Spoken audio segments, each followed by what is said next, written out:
look. Smile, smile. Yeah, you smile, please. I'll make you famous. Don't worry. Smile.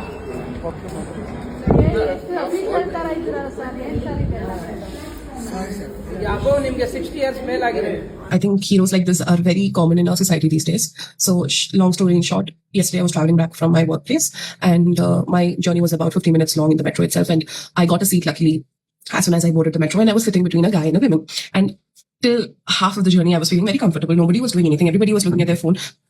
So as I was, looking at my phone and sitting, until the guy next to me got down at his station, and then another person came and sat. And that is the hero of the story.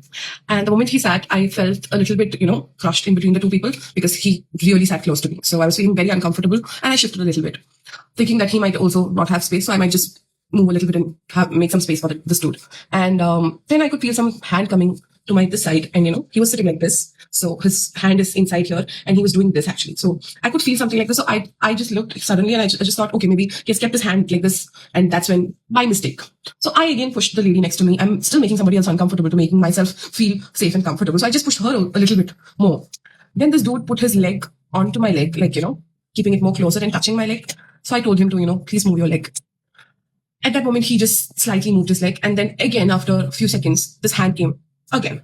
And in that moment, I realized that this is not a mistake. This is intentional. This dude is not trying. This dude is touching me.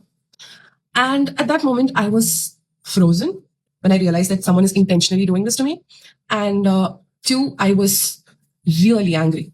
So I am a person who's reactive. So I react first and then think. So the moment this happened to me, I froze inside. But the second I realized that my station is here. If I am getting down here, I can't react to this. And this person is going to, get a pass for what he has done.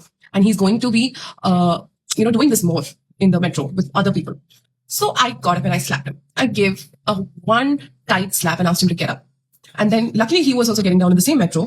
So poor fellow, I slapped him again in the metro station. I slapped him so bad that, he was literally crying and, begging. But above all of this, he's smiling also. He's taking the slap, he's doing, and then he's smiling. He's saying something in Kannada, which I didn't understand. That this bastard was not opening his mouth because he knows that he has done something wrong. Sorry, he's saying, then he's saying something else. Then the metro securities came and took both of us and said, ma'am, let's complain. I said, yeah, let's complain. Let's call the police. I want to call the police. And he was taken to the police station. And few things that came to surprise to me is that he has been roaming around the metro for the last 1 hour and not exiting from any metro station. So he's been doing this for a while. 2, he was drunk. 3, he's 46 years old. Literally my dad's age. My dad is 47, a year younger to my dad.